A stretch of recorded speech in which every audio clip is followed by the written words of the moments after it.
I designed a totally normal giraffe in pixel art. And by totally normal, I do mean a fire-breathing one. If you've seen any of my other videos, you may have noticed it hanging on the wall, over here, instead of whatever I've put in its place right now. This wasn't like a random drawing just for fun. This is actually one of my core values, or it represents it. So what I'm gonna do is I'm gonna tell you guys that meaning, I'm gonna walk you through the process for creating this sprite, and then I'll insert my wall, because that probably looks a little weird. Let's get to spriting. Hey guys, I'm Andrew. Back when I was 18, I was actually an intern at a bank. I worked down in their basement doing little bank things with their information technology stuff. Now one day my boss took me to an auction, and in one of the rooms there was a whiteboard with a drawing on it. It was a fire-breathing giraffe, and I thought that was really cool. Nobody else did. Literally nobody stopped to look at this thing. They were all in their little fancy suits, not giving a crap that there was a drawing of a fire-breathing giraffe in the room. So I took out my notepad that I was supposed to be using for work stuff, and I wrote down one of my core beliefs that I think about to this day. I never want to become the type of person who does not notice a fire-breathing giraffe.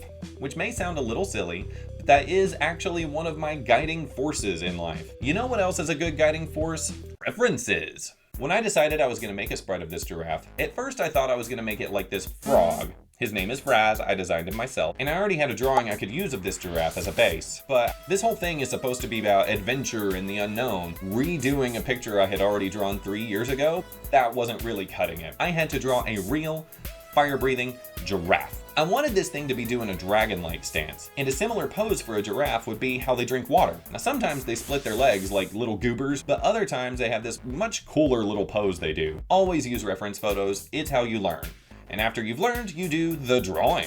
I make a lot of my pixel art by drawing it in Procreate first, and then importing that into Pixaki to trace. My biggest advice for people who are learning how to draw is to be fast and loose to get the vibe of your piece right before you add in any detail. This little preschooler drawing right here that I did, this is the basis for the entire rest of the image. I then added in the actual details, made this thing look less like a preschooler drawing and more like a giraffe. Let me stress again the importance of using references. Y'all ever taken a detailed look at giraffe legs? I hadn't. Turns out they don't make any sense. They have a shoulder thing here, an elbow thing here, then a knee thing here. Giraffes are weird, y'all. Once I felt good about it, it was pixel time. I imported my drawing into Pixaki and faded it a little so it'd be easier to see the pixels. For this piece, I used a canvas size of 256 by 144. It's pretty huge, so if you're new to pixel art, I would recommend something much smaller. I started out with a solid black outline and went to town tracing what I'd already drawn. I didn't really care about making the neck a perfect curve along the top because I knew I'd be adding in hair later anyway. Once I started on the hooves, I wanted to make sure they were actually lined up with one another. So I used this incredibly high-tech method. I drew a line. The first hoof I drew is 1 pixel above the line, and the next hoof directly touches it. For the style of pixel art I'm going for, the legs that are closer to the viewer are 1 pixel lower than the legs that are further back, because that helps to create a little bit of depth. That's also what they do in the Mega Man Zero series, which is why you should learn from existing art to learn how to get good at anything. Also, when I colored in the giraffe, I colored the back legs a little darker than the ones in the front. This is a pretty common pixel art technique. The further away things are, the less vibrant they'll be. I'll say too, the back legs right now are a little too saturated. The orange is too orange. But for now, this was just a placeholder until I finalized the colors. Speaking of which, you'll notice I changed the background color to tan.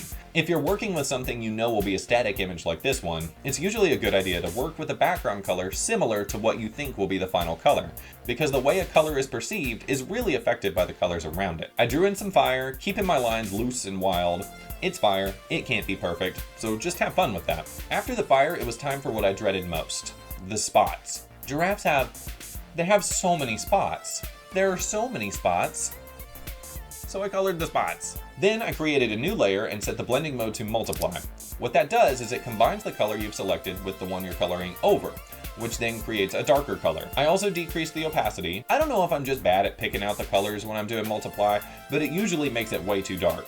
Reducing the opacity helps fix that problem. I don't always shade with multiply layers, but in this case, it allowed me to darken the yellow and the brown spots at once, which is a huge time saver. Shading each of those spots individually would have been a nightmare. let's talk about that tail. This picture is meant to be a display piece. I'm not an expert at this. There are so many different rules of examples for composition that my brain kind of melts every single time I try to learn it. But the one thing I do know is that you should try to direct the viewer's eye on your image, and this one has the tail directing the viewer's eye into outer space. That's not what I want. So first I tried making it point more towards the giraffe itself, like maybe it was whipping forward during the fire attack. But that had a similar problem. Now the tail strands are pointing off screen backwards. I did another attempt with the tail hairs together going forward, but now it's starting to look weird, and at that point I decided to curve it downward instead. It's way better. You can follow the curve of the tail through the back, up the neck, down the fire, loop through the fire, back up the neck, and back into the tail. It's like a nice little figure eight. Next thing you'll notice is the background changes to bright blue, because I felt like I was going to go in a more blue direction for my office, because this is for the office. Should have pointed that one because it's there. And I also gave the giraffe kind of reddish hair. That won't stick, it'll go back to brown later. But then I got an idea for the shading and how to make it even better. I redid the multiply layer, just because I thought I could do it a little better. I used a brown color at 50% opacity. Once I had pretty much shaded all the areas that need shadows, I duplicated the layer and recolored it using a deeper red. I just used the bucket fill for that. But by doing this, I created the darkest version of the colors that would be on the giraffe. Then, here's the cool part, I started erasing this multiply layer.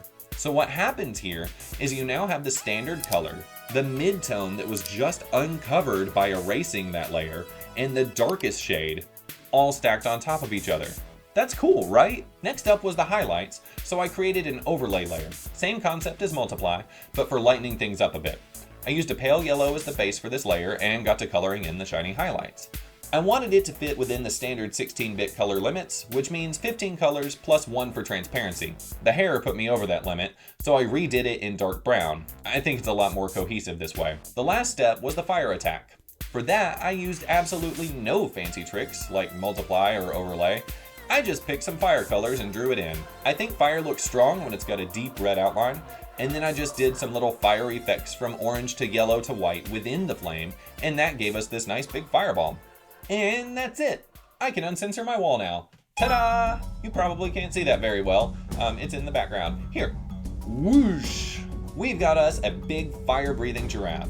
It's not the cop-out character I started with this thing. It's an actual living, breathing giraffe, or a picture of one anyway. Let me know in the comments if you've had your own experiences with your own version of a fire-breathing giraffe, and follow along for more pixel practice. This is take 2 because the first time I didn't have the vibe right. Here we go.